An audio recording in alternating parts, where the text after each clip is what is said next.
Hey, what's up? This is Ricardo at Parts People, and in this video, we'll outline the steps for completing a part replacement on your Dell PC.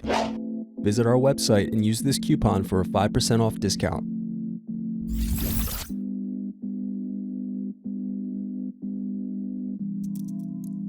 Use thin object to peel off screw covers. Now unscrew and remove base cover.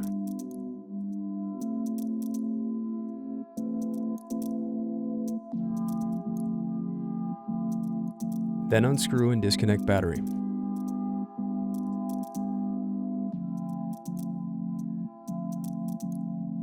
Now unscrew and disconnect DC jack. Thanks for watching. Don't forget to like and subscribe if you enjoyed this video. And if you need more, check out this playlist to watch other tutorials for your laptop. You can also click here to find parts for your laptop at partspeople.com.